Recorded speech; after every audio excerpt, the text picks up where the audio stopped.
What's good, kings and queens?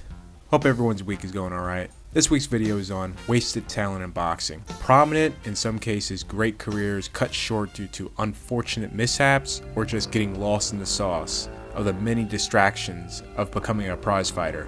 With that being said, let's start the video.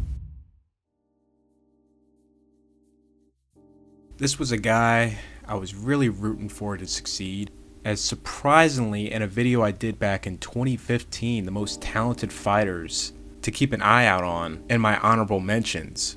He had a fun style, good speed, and respectable power. With the size and reach, that would have posed a threat later down the road against the best in the weight class. Mazon had a couple setback performances, but he would begin to come into great form in 2018, coming into 2020. Worries, just focus on when he steps into the ring. breathe that off. Zavala able to counter. Mazon. Oh! And down goes Zavala. 3, 4, 5. What a shot. 6. He was ready for the step up, and he was set to face Fernando Castaneda for the NABF junior middleweight title. Travell would put Fernando out in the first round to pick up the NABF title. The pandemic would happen, and not long before boxing would make a comeback and Travell can resume his career, he passed away in a car accident in July. He was only 24 years old. Before we dive back in, be sure to like to help the rest of the good old folks see this video, and if you're new, subscribe, because there's a huge amount not subscribed, viewing instead of subscribed. I can say now, YouTube has officially shadow banned this page. I don't know for how long, but I'll do my best to get things back to where it was, and I greatly appreciate everyone to join in. Thanks for taking the time, and let's get back to the video. If you want to know boxing in the present day would treat a fighter of the realms of a Hearns at welterweight, Paul Williams is the perfect example. Paul was one of the most feared welterweights of his era. No one wanted to face him outside of his mandatories. It seemed like if you look at the internet and stuff, when I don't have a fight, don't nobody say nothing. As soon as I get a fight, everybody come out, oh, I want to fight, I want to fight, I want to fight. Well, what was you was when I ain't had no fight? And when I looking for an opponent to fight, nobody never said nothing. But when I get an opponent, everybody call me out then. Now, if he goes on, he's going to have to fight the really true big welterweights. And I think that's not attractive because they won't bring him the money that he wants, and it's a much bigger risk. So I think the decision to take off for a while may be realistic in his plans. Paul Williams is 6'1". Kermit Cintron is right around 6 feet. Miguel Cotto is a bulky, hard-hitting welterweight. Those are the kinds of fighters who will remain in the division if Mayweather indeed chooses to go inactive for the next couple of years. After avenging his only loss, proving it was a fluke win, knocking his guy out in the first round, Paul Williams realistically had no competition to face. Quintana's in trouble. Claudio steps in.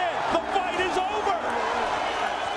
He was forced to take whatever fights that would come his way above welterweight, fighting Andy Cole at middleweight, Vernal Phillips at junior middleweight, and a full move to middleweight, fighting the great Winky Wright. So long as I'm fighting and stuff, I'm good. So it don't matter if I have to go up in weight or go back down in weight. I'm game for all that. Cause me, I think I'm making my own mark by doing all that. You know what I'm saying? Like this guy, you don't know what way he fighting at. Putting the greatest offensive show in his career outside of the Margarito fight. Unbelievable. This would set up what would be his coming out party against unified middleweight champion Kelly Pavlik. This was a fight Williams needed to finally be in the proper spotlight as a star. However, this was during the spiraling of Pavlik's career post-Hopkins fight, and the matchup would get postponed, then ultimately canceled. Contender Sergio Martinez was brought in as a fill-in, and Williams would pull off the win. However, this would set up a rivalry against Martinez as he did not decisively win, and the scorecards were controversial. Martinez would go on to face Pavlik. He will become the middleweight champion, and Paul Williams would have first dibs at the middleweight crown. This fight was at a catch weight of 158 pounds. Martinez had successfully transitioned as a middleweight, as Williams did not build his base to be a full-fledged middleweight. Martinez, who looked much more stronger and bigger compared to their previous fight, would brutally knock Williams out in the second round. Good left hand, and down goes Right. Williams. I think it was a right hook. Right hand, Williams through the left, Williams down. He's not getting up, guys. Not getting up. Since Williams did not build his base to be a full-fledged middleweight, he was able to easily drop back down to junior middleweight, as the junior middleweight division was becoming the new glamour division. Williams' first fight back at junior middle up against undefeated Arislandi Lara for the #1 WBC rankings to set up to fight Canelo. Originally he was supposed to face Nobuhito Ishida. HBO approved of the matchup. However, due to the media backlash of the matchup, despite Ishida knocking James Kirkland out a couple months back, HBO was forced to turn it down, and Lara was filled in as a replacement. Williams would not look good in this fight, and he will win by a bad, controversial decision. I don't see, unless he goes and gets another trainer or somebody to make him change and stop getting caught with that left like he got caught tonight repeatedly, we're going to see the end of it. If that was Sergio Martinez tonight, we'd be at the hospital now with Paul Williams. You cannot let a bona fide junior middleweight hit you consistently with a shot like that. Due to many crazy events, Williams was still in the mix to fight Canelo. His setup fight to be in the mix will be against Nobuhito Ishida. Williams will put on a great performance, completely shutting out Ishida and earning the unanimous decision win. Alvarez, Chavez, and Martinez, the biggest names out there right now in my weight. At this weight, you're comfortable at 154? This weight, 60, don't matter to me. You know what I'm saying? As long as I get a guy that's in front of me that's willing to fight, it don't matter. We come in at 101. Not long after this fight, Canelo vs. Williams was announced for September 12th. Huge matchup to compete with the HBO pay-per-view Chavez-Martinez card. Just a few months before the fight, Williams will be involved in a motorbike accident, resulting for him to be paralyzed from the waist down, unfortunately ending his boxing career right there. Canelo, who at that point had not been tested by elite competition, Williams was that guy to exploit that and possibly get an upset, but unfortunately, we'll never know. Frankie Gomez was a talented prospect from East LA, fighting out of the Wild Card gym. Everybody else is saying, you know what? Frankie is just immature and undisciplined. Roach has kept the faith in Gomez and says that he is his brightest talent, young talent right now in the Wild Card Boxing Club, and he believes that Gomez has the ability to win a major world title. He actually made the Olympic team, however he was kicked out due to run-ins with the law. He was a high punch output boxer who was quite well at mixing it up upstairs and downstairs, a wildcard gym signature. Outside of a notable win against Adrian Granados early on in his career, Gomez would have his biggest year in 2014, picking up a big win against the 28-1 former contender Vernon Paris.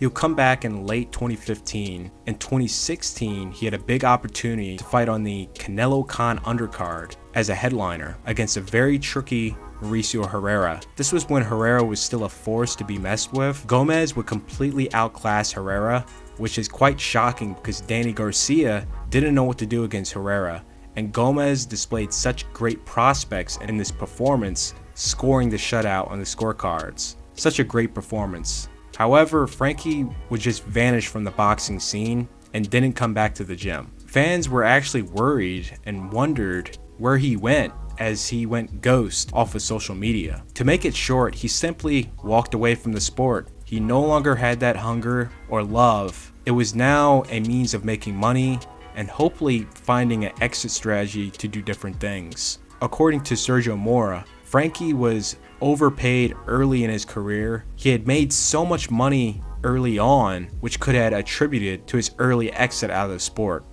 When Manny Pacquiao had blown up in the 2000s, becoming a national and world icon, starting a renaissance of boxing in the Philippines with Filipinos rallying behind their homegrown talent, Marvin Sonsona was a massive standout from General Santos City. He will make his pro debut at the age of 16 years old against one member of the Donaire family, earning a unanimous decision. After that, he'll go on to knock out every single opponent, earning a WBO Asian Pacific regional title at flyweight, capture the Oriental flyweight title. But it can be done.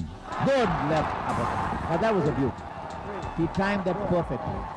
And won this thing one shot. It's down and out.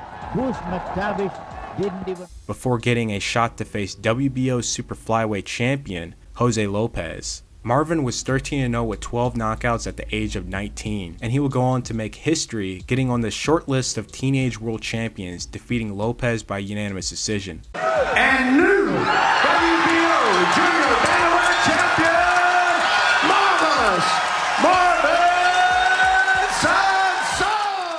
Sonsona would get lost in the sauce, and it showed as he would lose his title on the scale and his first defense ending in a draw. He would then face Wilfredo Vasquez Jr. and get stopped in the 4th round. Marvin would vanish into obscurity, ballooning in weight, and at a certain point ended up homeless. He will make a full comeback in 2013, where he would stop Jason Egura in the 8th round. In early 2014, he will get a dream shot to face former WBA champion Akifumi Shimoda for the WBO International Featherweight title in Macau, China on HBO 2. Marvin would show the world how talented he really was, beating Shimoda to the punch, then to deliver one of the most devastating knockouts at featherweight in this decade. Sonsona would avenge his early defeat against Vasquez Jr., winning by split decision. However, he would later vanish from the sport after 2015, and then return back to the ring in 2018, where he came in 6 pounds overweight at a catchweight fight of 141 pounds. Marvin will have his final fight in 2022. The Galaxy brothers will become boxing's first twins to become world champion after Kalkor defeated Wilfredo Vasquez for the WBA bantamweight title to become Thailand's first bantamweight champion, as Kaosai had pretty much cemented his career as a top 5 great at super flyweight. Kalkor was just entering his path to become a great. Kalkor would be dethroned by Sung Kil Moon by technical decision due to an accidental headbutt. Shortly after the loss, both brothers would get into a car accident. Kaosai with minor injuries, however Kalkor had severe injuries that left him unconscious. He required a 5-hour operation for a broken jaw and punctured lung. Kalkor would avenge his loss against Sung Kil Moon to regain his title. However, probably due to the car accident, in his next defense, he will tragically pass out after getting hit with a shot causing a delay reaction against Luisito Espinoza. Kalkor would immediately retire.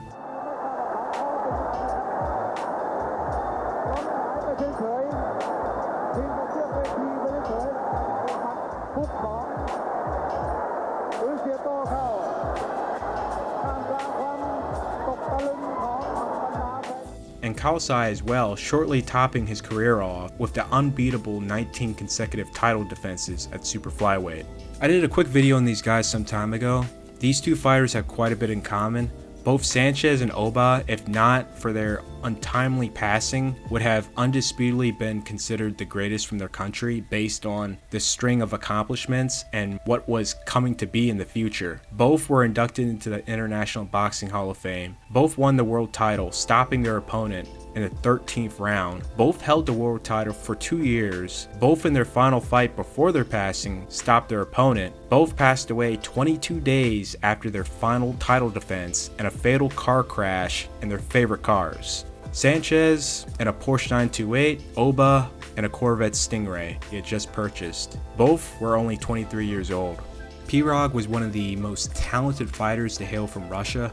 Exceptional power, great defense, and the masterful Soviet style that has not been seen by Westerners at this level of the sport, but also the level of athleticism Pirog had. This will be in full display in his HBO and US debut against highly talked about boxing prospect, now contender, Daniel Jacobs. Pirog would brutally put Jacobs away in the 5th round. This would give Pirog the notoriety across the boxing world as a force in the weight class outside of Felix Sturm. The fight among hardcore boxing fans who went through all the trouble of following what's happening in Europe in the middleweight division all wanted Pirog to face Gennady Golovkin, which, crazy enough, that fight was made for August 15th of 2012. However, Pirog would receive a career-ending injury when hitting car tires with a hammer, a common strength and conditioning exercise used in MMA that became popular in boxing when used by Kelly Pavlik in the lead up to his first fight with Jermaine Taylor.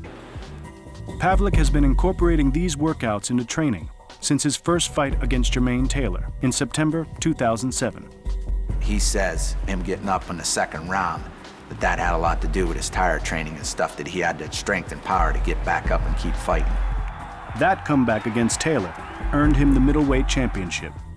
There's maybe other examples, but Pavlik is the most notable. Boxers years ago were doing something similar, such as cutting wood with an axe. However, since Pavlik boxing conditioning coaches were implementing these exercises into their regimens. However, Pirog made one big mistake and ruptured his disc, resulting in an untimely exit out of the sport, which contributed to the steady rise of Gennady Golovkin. Johann Guzman was a generational talent. He had some of the fastest hands, pound for pound, in boxing history. His defense was amazing. In his prime under Floyd Mayweather Sr., this man was literally unstoppable. The combination of power, speed, defense, and footwork, he was a force from super bantamweight to super featherweight. What we know about Soto is he does not get deterred. He's going to hang in there and stick with what he's doing. Soto, expect it and watch out for it. However, Guzman never reached his peak and drifted away from what would have been a great career, leaving Mayweather Sr. blowing up in between fights, and inactivity caught up with him, where he looked shades different from the fighter that caught the eyes of the boxing world in 2007. And on top of that, this is boxing's wasted talent. For another installment, be sure to like, share, if you're new, subscribe. Subscribe to the Patreon for early access and Patreon-backed projects. This being on the tale of Floyd Mayweather versus Ricky Hatton. I'm Alpha Sancho, and I'm out.